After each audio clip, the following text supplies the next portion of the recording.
Superintendent John Fernandez. Good morning, John. Hey, good morning. How are they? Good morning. I guess, first of all, we got some graphics that we're going to pop up here while we chat. You want to just kind of go in on this, John? So these are measures that, and we haven't had a firm announcement on when schools will reopen, correct? We don't. So, right. Right now, the scheduled start date is August 11th, and we're currently, looking at whether that date will remain in place. We're going to be going to the board by the end of this month to solidify the schedule for the coming year. So we still have some more time to kind of work through what needs to happen before we can open up schools. And then, if the date changes, we'll let everybody know. Right. And so, definitely by the end of June. Right. And these graphics we're going to throw up, these are measures that will be in place when schools do reopen, right? Well, definitely, let's, I guess the proper perspective here is to think about, every other facet of our community. We talk about phasing in and starting to recover and reopen. So the things that we're putting in place now are kind of in that same spirit, that we want to phase in our reopening. But later on, things might change. Things could change as the health environment gets better, as things change on the island overall. So for the opening phase, we definitely are concerned about safety, and so we're taking the measures that we believe are needed in accordance with CDC guidelines and the guidelines from our medical experts to put these protective measures in place at every school. And that includes, of course, things like wearing a face mask. We are working to get the equipment in for temperature checks when kids come to school. Physical distancing is actually one of the main drivers of our schedule because of the capacity for every facility to receive students, and then definitely a lot of hygiene, a lot of focus on hygiene, washing your hands, and so forth, and of course cleaning the surfaces in the classroom and in high traffic areas. So I think the message for everybody is safety is the priority for our schools, and actually that's what's driving a lot of these other decisions. Mm-hmm. So how close are we on making final decisions on the start of school? So I think the way we're going about it is June 30th is a scheduled regular board meeting at which time the board will make a decision. And of course, the board's what we're asking the board is to really affirm the plan that we have in place.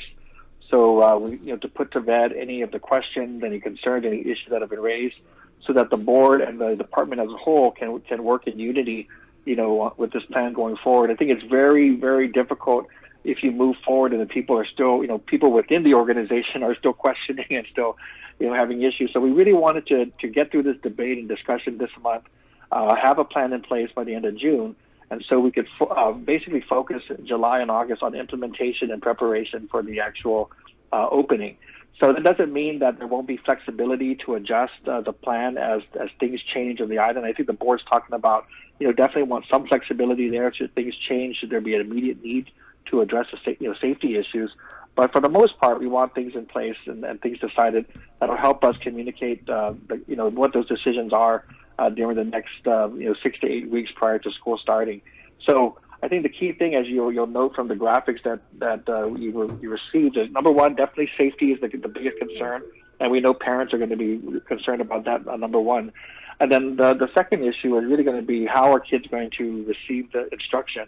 And right now, based on physical distancing, as we've talked about, we are going to be able to serve up to 1/3 of our school population at any one time, which means that we will be going to, at least we're recommending at this point, what we call an ABC alternate schedules, so that basically the student population is divided into 3 groups, which will go 1 day in class and 2 days of distance learning, and we'll just repeat through this first phase.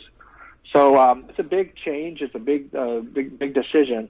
But based on the safety parameters that are really driving a lot of this, it seems to be the one that we're going to have to work with and try, and of course look to improve as we go forward. Mm-hmm. And I'm just looking at that alternating class schedule sequence and the alphabetical cohorts that you plan on dividing them into. But what if there are parents that still may be, leery of wanting to send their child to school. Is there options for them?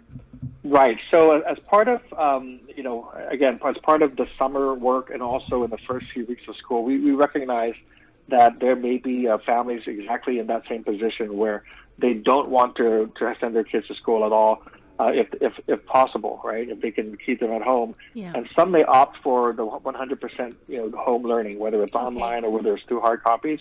What we're going to need to do, though, is get them to register that preference so we can start to reorganize the schedules around those preferences. It would be nice to be able to accommodate every family, but right now during the summer, it's hard because we don't have all that information at our fingertips. So we are collecting that information through those who are registering over the summer. And then when we start in the first couple of weeks of the school year, we're going to want to solidify that information. And so it's very important for parents to communicate this with their schools.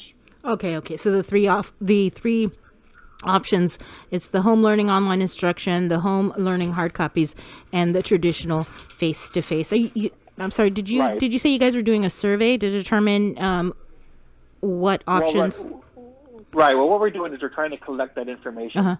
So as you know, during registration or in the first couple of weeks of school, we're trying to collect basic information, such as even contact information, updated contact information for parents, and so forth. So this year, the additional question is going to be, number one, here are the options for learning this year. Do you have a preference? Number one, and number two, I think when it comes to technology, are you able to meet the requirements? For online learning, for instance. So we want to know two things. One is, what is the appetite for parents to send their kids back to school physically, given that we're still under this COVID-19 situation. And two, for those who are at home, even though we have sample surveys, we really want 100% understanding of who has access to the internet, who has access to equipment, laptops, tablets, so that we can work with our federal funds to fill the gaps for those who don't, so that eventually, if we have to continue to do distance learning over the long term, we have everything in place so that students are not going to be left, without that kind of connectivity. Mm-hmm. Okay. I know that we talked about this, I think it was last week, about possibly seeing students from private schools migrate and enroll into public schools because of what's happening. Is that something, have you received any inquiries regarding that, or any numbers? Well, mostly registration happens at the school sites, and we know that we just, basically have closed out the last school year, graduations and so forth.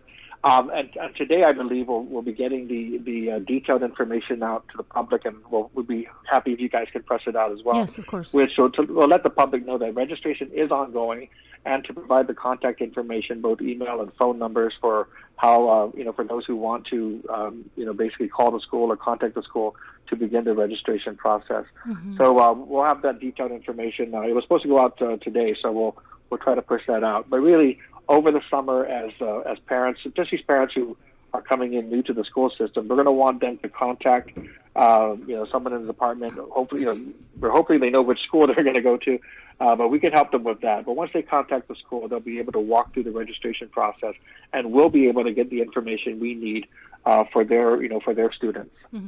You were talking about the Facebook Live that I think the last time we spoke, and the plan that was being presented over Facebook Live and as well to the board. What feedback did you guys receive from that stream, and recommendations that you may or may? Right. Go ahead. I think what's really going on here, and I think this is really good, and I think if you notice about the Department of Education, we're sometimes very repetitive, because as we've done these weekly talks, we've been able to kind of give you updates, gradual updates, and you see what stayed the same, in terms of safety issues, and you've seen things that have changed over time. And that's what we really wanted the board involved in, so that they understood the thought process going forward. So every conversation we have evolves to some of the next issues that we need to be considering. So at this point, I think we are pretty close to, final decisions on the scheduling, at least, to start off the school year, on the safety precautions. And people have really spent a lot of time thinking about safety, distance learning, and scheduling. Now we're starting to think about two things where we really need to solidify the plan and get the information out. And these are for parents of students with special needs. I believe I think this morning we're having a work session, a continued work session on special education and how we're going to serve and work with our families of students with special needs. That's a big priority, and people are asking more and more questions about how that's going to work in light of our schedules. The same thing for students parents, families of students who are English as a second language. That's another discussion that we're going to just solidify the details and plans for. And then we're really actually turning our attention to what happens after the board, takes a vote and gives us that green light to go ahead. So we're turning our attention to implementation. It's nice to have a plan, but what do we do from July 1st to the opening of schools to get teachers ready, administrators ready, staff, and so forth for that opening date, parents and students as well. And so we're talking about things like mental health training, right? We focus on mental health, but in order for us to carry out our support at the school level, it's very important that we're cognizant of and we're trying to address the mental health and socio-emotional needs of our current 12-month employees. So our administrators and staff at the schools who have to carry out this very complex and new type of reopening process. We also know they're under stress, and they've haven't had much of a break since we shut down because they've been working throughout the time. So we're looking at providing training to our 12-month employees and administrators. We're working on also providing services to the extent they feel they kind of need that support, and it'll help us understand the demand for mental health services and support. And then we're going to try to get to a point where when we open the school year, we're able to attend to those needs at the school level. We're having conversations about teaching and learning being central to our mission, but the fact is, as employees, our teachers, our students come back to the classrooms, it's going to be a real transition to get back to any state of normalcy in teaching and learning. A lot of it's going to be that socio-emotional readjustment coming back in, and we want to make sure that we don't just open up on day one and say, here's your syllabus, let's get down to some homework. I think it's going to be important that we talk about how people feel, how people have adjusted to the changes, what our kids have gone through over the summer, over the shutdown, and really make sure they're in a place where they can get back to the job of teaching and learning, but do so where we're sensitive to some of the what I consider trauma over the last few months. What about teachers, support staff, janitors? Do you guys have enough to accommodate this new normal? Well, I think right now, those are things that we're going to continue to learn as we go through the process. So right now we are. So before the final vote in June, we still have some planned meetings. Tomorrow at 3:00, we are having a reconvening our parent group to work through additional questions and issues that they still might want us to address. We have another work session with the board this Friday to go over again any remaining issues. We also are going to sit down with the leadership of the Guam Federation of Teachers to talk about what's coming this year. So we know that we're all going to have to work together to make things happen this year. So working with the GFT and understanding what's going to be asked of teachers and staff, that'll be important. And they've been part of these discussions the whole time, but we really want to talk now in detail about how this might impact our collective bargaining agreement for the year, how we will be going through the details of prioritizing teachers who are going to say, I want to stay home for the do online, do the online learning versus, being in the classroom, or the safety concerns and accommodations that might be needed. So there are a lot of details to be worked out, but we're partnering with them to go through those details now as we turn our attention to implementation. Mm-hmm. Do we have enough teachers? Well, we're always running short, and so one of the challenges, this year is that, we typically fill a lot of our vacancies, remaining vacancies, with our retirees who come back. There's fully certified retirees who come back and double dip because of the fact that we're normally short full-time certified teachers. So we typically have maybe about 200 retirees who come and help us, and we appreciate their service, but we're also very sensitive to the fact that there may be some opting out this year. And we're actually in the middle of that process, of the recruitment process, and solidifying those positions that, people who said they definitely want to return. But we anticipate there may be a group, a number of teachers who say, look, I'm kind of concerned about coming back. And it could be that, one is I'm concerned about my safety, my health, maybe one thing. Or number two, you guys are going to distance learning. I don't know if I'm up for that. And maybe we'll get, people who are not as comfortable coming back. And that'll be a concern for us. But we don't have the data yet because we're still in that process. What about school nurses? Are we going to have school nurses on every campus? Well, we have been able to support school nurses on every campus. We've been able to hire, recruit, and retain our nurses. One of the challenges, of course, is that they've been activated throughout this time and throughout the summer. And but we hope that, and we anticipate that they will be returned and be able to come back to the school because they're going to be critical parts of our efforts to maintain safe campuses. Obviously, we can go through the planning and a lot of training, but what happens on a day-to-day basis when people are on campus wanting some advice, they're going to go to the school nurses. So it's nice to have our school nurses on campus, and then our school nurses communicate with public health and so forth. So we hope to do that, but I think that one of the challenges is that we recognize that there is a possibility, as people talk about, a second wave. Yeah. And one of the things we need to know is if something happens in the middle of the school year, how do we address that? Because we're going to still need their support on campus. But obviously, if the governor calls for them to report, we're going to need to respond to that too. So that's one of the things that we haven't quite worked out yet. That needs to be worked out. Okay, but that is the goal, is to have a school nurse. Yes. Our expectation is that our nurses are going to be on campus and supporting our, keeping our campuses safe, attending to kids, helping us, address issues of, kids coming to schools if they have symptoms. What are the protocols that we need to do if someone tests positive? They're going to be the support network, really, to help us with our reopening process. Okay, but those are just still in discussions. Yeah, well, they're going to be back. It's just the discussion is going to be what happens if they're called to duty again. So this year, the past few months we shut down the school system, so there wasn't really an issue. But if we're in the middle of the school year and schools remain open, but you're calling our nurses to report to the hospital, then we're going to have to sort that out. Yeah, John, I just had three questions. First, we're getting a lot of people asking about sports. So I guess we'll just start with that. Right. Have you even started talking about that at all, or? Oh yes, no, we have. What we're trying to do is make sure that we do these, both the GDOE, general opening plan. We do those, and the East and the sports plan. We want those things to work in tandem. So we do have proposals from the athletic directors and coaches as part of our league. Our sports season is reopening.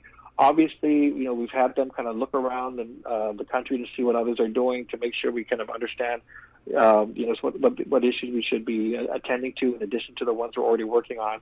But also, I think sorting through the sports that are offered and trying to anticipate the scenarios that we might see through the year. So, I think the first thing that people can assume is that, we're going to be looking at which sports are kind of high risk and which are low risk when it comes to transmission of COVID-19. And so, looking for those lesser contact sports and seeing whether it makes sense to move them earlier in the year versus keep them later in the year. Those are the discussions that are going on now. And I know there's a proposal out there that's ready to be vetted, but we want to share that with the board before we make any final determinations, because it has to work hand in hand with our other opening plans. Right. Chess Club, this is your time to shine. Academic Challenge Bowl, let's go. Esports is going to really be also take off this year. I can anticipate it was going to be a pilot this year, but you know what? We're going to have a lot of kids who are going to be interested in joining that as well. Right. The second one was the testing. How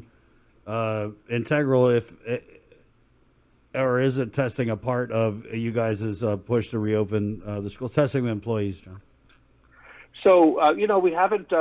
It's on our in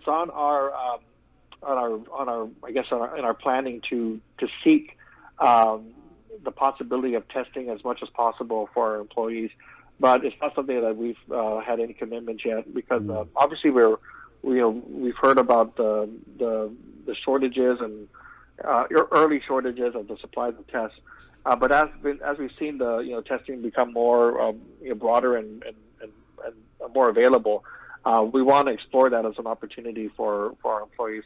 But at this point, we are planning in the eventuality that we don't have a test. We're going to be looking at the same things that everybody's looking at every restaurant, every store. Looking at symptoms, temperature checks, and so forth as a matter of screening. For people who might need additional attention. Just thinking out loud, does DOE have the, I don't know if authority is the right word, but if are you guys able to keep tests at the school sites and then test a student or an employee on the spot? I don't. That's not something I think that we do have the authority, because we at least right now we haven't planned for it in that manner. Okay. Things do take of course, as you know, things do take a different. They look different when you apply them in the school system as well. So we have a lot of discussion about confidentiality, about student records and health records, and that's been a major issue for us as well, making sure we attend to the confidentiality requirements as they apply to the educational system. So we're going to have to be a little bit more careful as we walk through how the medical situations are handled. Even screening employees, knowing that many employees might fall into the high risk category, we have to remind our supervisors, don't go asking questions that might get you in trouble. Things that of course would already be private. We're still not allowed to ask. Is GFT are they doing anything with test or discussing with you guys any of these issues that you brought up with the potential testing of employees? Or? Well, we have a couple. I think we're meeting in a couple of days to kind of go through some of the details around all of these matters involving the employees. Right. So we did have a conversation yesterday with internally with the staff, with our folks, about how we can accommodate employees who do come in with health concerns. And again, it's one of those discussions where you say, don't go out there and ask the employees whether they had these types of conditions and so forth. Those are things that, probably would be frowned upon and definitely illegal in the ways, depending on how it's asked. But, there are if employees do come forward on their own and say, look, I'm really concerned. I really would like some kind of accommodation to help me. And here's, and if it's reasonable and we can meet it, then we'd like to see what we can do to support, getting through the situation. So that's the kind of discussion we're going to have with GFT to make sure we're on the same page. Right. What we don't need is to have, to be battling on some of these issues when we're all trying to really figure out how to make this work. Right. Commodities was my other question. Oh, absolutely. Thank you. Yeah, I wanted to make sure we had a chance to talk about this. So, and I apologize to the general public because the information changes as we go along. But the recent information we put out is that at least for the next 3 Thursdays, from 6 to 10 a.m. at the T-Gen baseball field and at the Dedito Farmers Market, we will be issuing commodities as well for households in need of food support. And that includes both a bag of commodities, and then it also includes a box of fresh fruits from the Farm to Families program. So that'll be one bag and one box for each household, and we'll be taking people need to bring their IDs and answer a few questions just in terms of what village you're from and so forth. But the big change was we were supposed to revert back to our more limited program. But the staff were really creative and resourceful over the last week, because we realized that with the unemployment benefits just starting to come in, there are many families there that still are going to be needing significant support. So we worked with our USDA office to work on looking at our eligibility framework for families to be able to take advantage of commodities, and we raised it from 150% of poverty to 400% of poverty, and that's similar to other states, including Alaska and some states on the West Coast as well.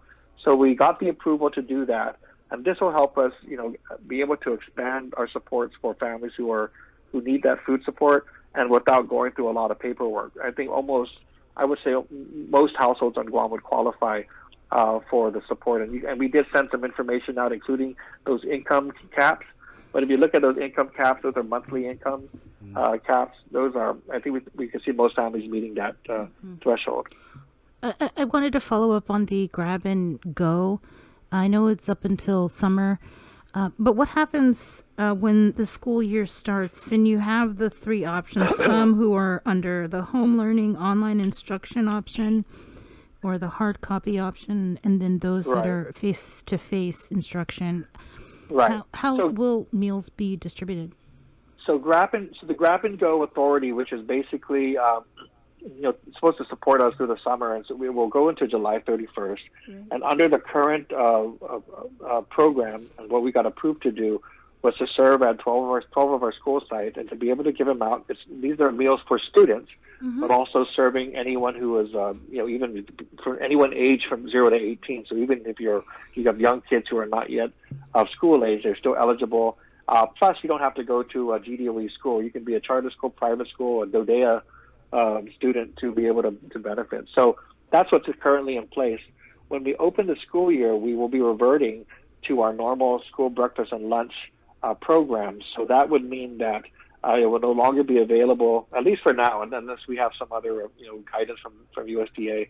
But right now, if we revert to that model, the charter schools and private schools and the kids below the age of school age would have to go back to a normal situation or through their schools.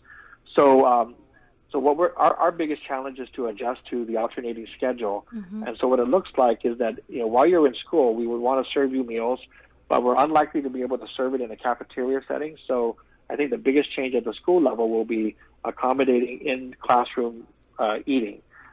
So basically, you eat in your classroom, and we'll have to clean up and collect food from there. So that's an operational issue.